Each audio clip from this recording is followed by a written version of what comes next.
Bueno, información de último momento con Alexis Avero, que tiene novedades acerca del hallazgo de estas 17 personas paraguayas rescatadas de una situación de esclavitud en el Brasil. Alexis, contigo, buenas tardes. Juan Carlos, buenas tardes, saludos a ustedes y a los televidentes. Y ya rápidamente vamos a trasladarle algunas consultas a la fiscal Karina Sánchez de la Unidad Especializada en Trata de Personas. De hecho, ha tenido mucho trabajo en la semana, teniendo en cuenta también el tema de las paraguayas explotadas en España. Pero ahora hablamos específicamente de este caso, doctora. ¿Cuál es la situación? ¿Cómo se inicia la investigación de la situación de estos compatriotas en Río Grande, Mato Grosso do Sul? Bueno, la verdad que nosotros recibimos la información una vez que se realizó el procedimiento. Inmediatamente las autoridades brasileñas enviaron una información general del procedimiento.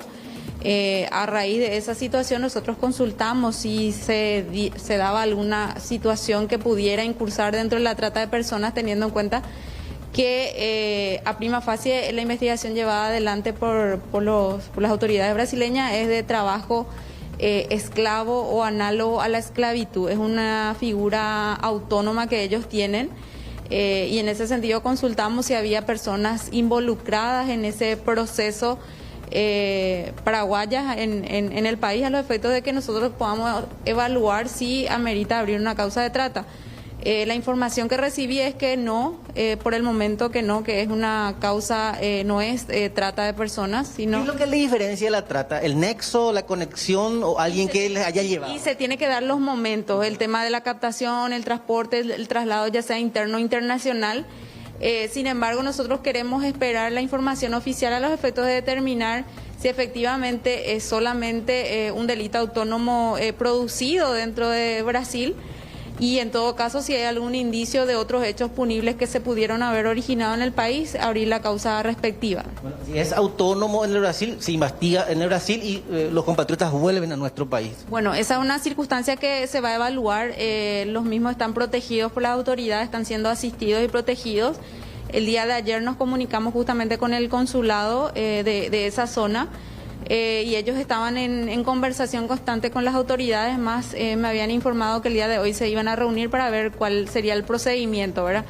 Estamos esperando esa información y obviamente si hay algo que nosotros podamos hacer desde acá, lo haremos evidentemente. Ya hubo esa reunión esta mañana, tripartita, autoridades. Tengo entendido que ellos se reunieron allá en Brasil con las autoridades. ¿Le hablaron de algunas conclusiones? No, todavía. Estamos esperando esa información. Lo que sí nos informaron de que los compatriotas están en buen estado y están siendo protegidos y asistidos por las autoridades en esa zona. En caso de tratarse de un delito autónomo a ser investigado en el Brasil, ¿cuál es la participación del Ministerio Público en Paraguay?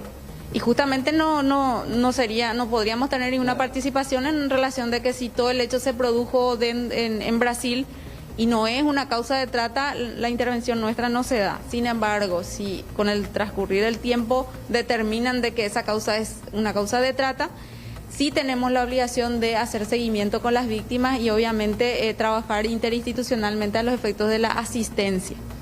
Solo para que se entienda, no se trata, y valga la redundancia, de trata porque no hay un nexo en el país o haya personas gestionado la salida de estos compatriotas al otro país bajo ese régimen y por sobre todo para explotarlas o esclavizar. Eso es lo que es la información que tenemos de Brasil por el momento. Es una información preliminar que vamos a esperar que nos envíen la información completa a los efectos de justamente verificar si existió algún hecho o algún contacto desde acá para que podamos procesar. Migraciones no brindó informe del momento en el cual ellos salieron del país o si estaban residiendo de manera irregular allá hasta que fueron captados. Lo que pasa es que no podemos ni siquiera pedir esa información porque no tenemos la identificación de las personas. ¿Han ido documentadas? No, que nosotros no tenemos todavía la información con respecto a la identidad de cada una de ellas. Es una información general que nos hablaron del rescate de estos ciudadanos paraguayos. Sin embargo, al no ellos evaluar que es una causa de trata y con intervención de otras personas acá, aún no nos remiten la información. De todas maneras, nosotros coordinamos, nos contactamos con ellos y con el consulado para solicitar una información más específica a los efectos de que podamos determinar si podemos intervenir en algo desde acá o no. Lo que compete a la conversación con el consulado, por lo menos destacar que están en buenas condiciones los compatriotas. Exactamente, que eso es lo primero que nos interesa desde esta unidad, de evaluar si podemos hacer algún trámite o ayuda a los compatriotas y luego ver si es una causa de trata o no. Lo primero que nos informaron es que efectivamente están asistidos y protegidos por las autoridades brasileñas. Como se dice en este caso, la investigación es de oficio, teniendo en cuenta la permanencia. Claro, nuestra intervención obviamente es de oficio, de solicitar informe a raíz de la información que nos remitieron las autoridades brasileñas, de donde nos informan esta situación, ¿verdad? Al descartarse categóricamente que no hay trata fiscal, allá el consulado se encarga de ellos para cuando tengan que volver a nuestro país. Totalmente, así es. Gracias, fiscal. A la orden. ¿Algo que ustedes tengan consulta de estudios, Juan Carlos? Sí, nada más, Alexis, a ver si la fiscal nos puede decir, en casos similares se han detectado precisamente que las redes, por lo menos la extensión de este tipo de redes de trata de personas, están muy vinculadas con las zonas de frontera. O sea, estamos hablando de gente que promete trabajo fácil, seguro. En el caso de que efectivamente se compruebe dentro del territorio brasileño que se trata de un delito comprobado, ¿se podría de repente rastrear el origen o alguna pata paraguaya que sea parte de esta organización? Sí, de hecho que sí, una vez que recibamos toda la información y que también los ciudadanos paraguayos aporten algún tipo de información referente a alguna participación de algún ciudadano paraguayo, obviamente vamos a evaluar la participación y el hecho punible que se le puede imputar, ¿verdad? Porque hay otros hechos punibles que, aparte de trata, se pueden también procesar en estos casos. ¿Otro hecho? Tenemos un hecho punible nosotros que se llama extrañamiento de personas, por ejemplo, que significa el solo hecho de ofrecerle o llevarle a una persona fuera del país y poner en peligro su vida o su integridad física, es ese hecho punible, es extrañamiento de personas, se llama eso. Con relación al caso al que usted está investigando en este y en el otro, aparte de estos dos, caso España, caso Brasil, ¿su unidad tiene denuncias, sin dar detalles por una cuestión de procedimientos, de más casos de paraguayos cuyos familiares denunciaron su desaparición y que podrían haber caído en redes de trata de personas, doctora? Sí, generalmente llegan acá ese tipo de denuncias sin tener específicamente comprobado que efectivamente haya caído en redes de trata, cuando en muchos casos los familiares no contactan desde España o dejaron de contactar, suelen comunicarse con nosotros y pedirnos ayuda, y nosotros inmediatamente solicitamos a las autoridades, y generalmente en España tenemos esos casos, también en México, Perú, en varios países, Bolivia también, que tuvimos un caso que hasta ahora, un caso que quedó ahí que no se pudo resolver. Son varias situaciones que se dan, y gracias al contacto que tenemos con las autoridades españolas, en muchos casos pudimos localizar a las personas, ya sea en la región o también en Europa, y en la mayoría de los casos pudimos determinar que no estaban siendo víctimas de trata, sino o hechos de violencia. Obviamente también en algún que otro caso se dio que se pudo comprobar la situación, pero en general en la mayoría de los casos que llegan aquí no se pudo determinar que haya sido trata, sino otros hechos que se dieron dentro del país de destino.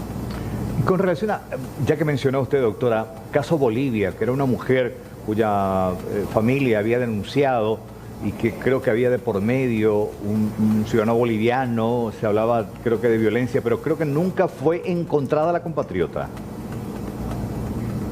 No, nunca fue localizada la compatriota, y de toda la información que nosotros pudimos recabar de algún tipo de intervención de ciudadanos bolivianos, nosotros remitimos a las autoridades bolivianas para que sigan la búsqueda o alguna línea de investigación allí. Sin embargo, hasta ahora no hemos tenido ninguna información positiva sobre el paradero de esa persona. Bueno, fiscal, muchas gracias por estos datos y muy atentos a la investigación que pueda iniciar el Ministerio Público. Gracias también, Alexis Aveiro. Hasta luego, compañeros. Gracias, muy amable. Y precisamente sobre este caso, que prácticamente en estado de esclavitud fueron detectadas 18 personas, 17 de ellas paraguayos, en una zona brasileña, Juan, en la que hacía prácticamente creo que 8 o 9 meses que no veían la luz del sol porque estaban en el sótano y arriba creo que como fachada funcionaba otro negocio, sin embargo había un ascensor que les llevaba a este sitio que estaba en un sistema de semi-esclavitud. Totalmente, Carlos, de terror y de película lo ocurrido después de una larga investigación de la Policía Federal del Brasil. Se logró ubicar a estas 18 personas y entre ellas también una gran red responsable de, por un lado, captar, por un lado también secuestrarlos en el sentido de sacarle todos los documentos y explotarlos para producir estos cigarrillos de contrabando. Tenemos el informe.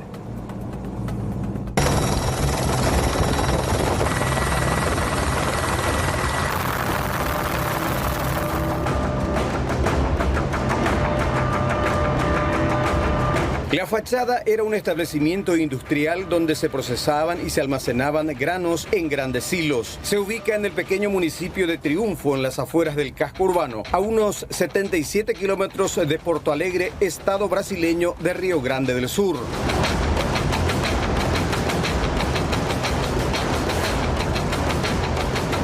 Los intervinientes descubrieron que debajo de un contenedor y una plancha de concreto, movida por un elevador hidráulico, se encontraba un verdadero búnker. Allí funcionaba una fábrica clandestina de cigarrillos a gran escala.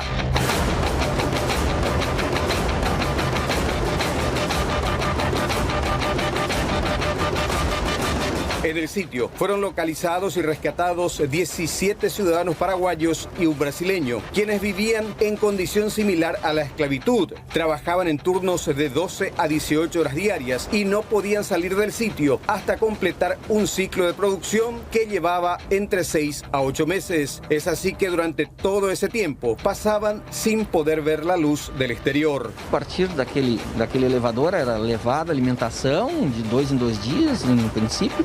E subiam os cigarros prontos. Eles passavam praticamente todo o tempo nesse local trabalhando. La operación de la Policía Federal Brasileña y la Receita Federal, luego de varios meses de investigación, permitió desbaratar esta importante organización criminal dedicada a la producción, contrabando y falsificación de varias marcas de cigarrillos, incluyendo marcas de producción nacional. Los productos eran comercializados en varios estados brasileños y el Uruguay.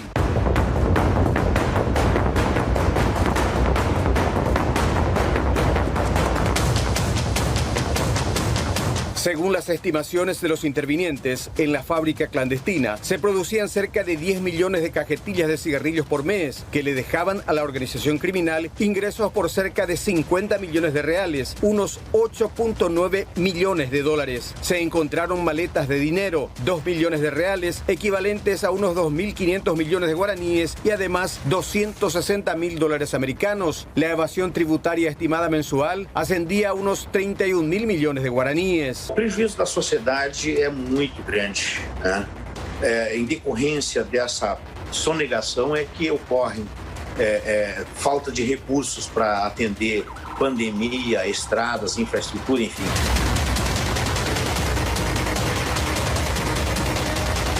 El cónsul paraguayo en Porto Alegre hasta la tarde de ayer no había sido informado oficialmente aún del procedimiento y el rescate de los paraguayos sometidos al régimen laboral esclavizante. No obstante, refirió que evidentemente fueron víctimas de engaño y despojados de sus documentaciones. Tenemos la sospecha, casi comprobada, de que esta gente viene y es conminada a mantener en el mayor sigilo su presencia en estos lugares.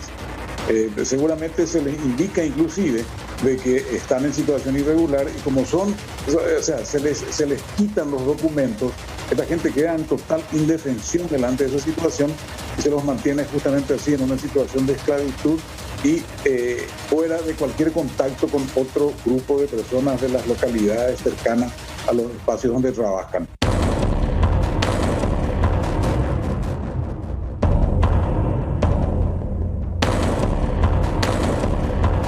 La operación incluyó el cumplimiento de 40 órdenes de detención y 56 mandatos de allanamientos e incautación de evidencias en los estados de Río Grande del Sur, Paraná y São Paulo. Se decomisaron además inmuebles y numerosos vehículos y se procedió al bloqueo de varias cuentas bancarias relacionadas a la organización del mercado clandestino de cigarrillos.